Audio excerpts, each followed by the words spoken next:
فمن کان یرجو لقاء ربہ فلیعمل عملا صالحا ولا یشرک بعبادۃ ربہ احدا۔ جو شخص اپنے رب سے ملاقات کی امید رکھتا ہو، جیسے ہم مسلمان ہیں، ہمیں امید ہے یعنی یقین ہے کہ ہمیں اللہ سے ملنا ہے، تو فرمایا کہ اسے چاہیے کہ اچھے عمل کیا کرے۔ جسے پتہ ہے کہ اللہ سے ملنا ہے تو اللہ سے ملنا ہے، تو گندے اعمال کے ساتھ تو نہیں ملنا، برے اعمال کے ساتھ تو نہیں ملنا، اپنی آنکھیں، اپنے ہاتھ، اپنی زبان، اپنے کانوں کو گناہوں کی گندگی میں ملوث کر کے تو اللہ تعالیٰ کی بارگاہ میں نہیں جانا۔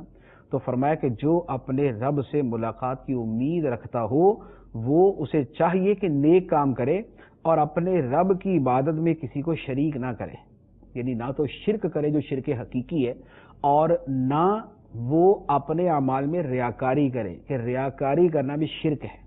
یہ شرک خفی ہے، یعنی پوشیدہ شرک ہے۔ جو شرک بتوں کے اعتبار سے کیا جاتا ہے وہ شرک جلی ہے، وہ بڑا شرک ہے، اور یہ جو ریاکاری ہے یہ چھوٹا شرک ہے، کہ ریاکاری شرک اس اعتبار سے ہے کہ بندے نے عمل کرنا تھا اللہ کے لیے لیکن اس عمل میں مخلوق کو شریک کر لیا، گویا اس نے اپنی مقصود اور مراد کے اندر اللہ کے ساتھ مخلوق کو بھی شامل کر لیا، تو اس لیے ریاکاری جو ہے اسے شرک خفی کہا جاتا ہے۔ تو جو اپنے رب سے ملاقات کی امید رکھتا ہے، یقین رکھتا ہے، اسے چاہیے کہ نیک اعمال کرے اور ان نیک اعمال میں ریاکاری نہ کرے، خالص اللہ کے لیے وہ کام کیا۔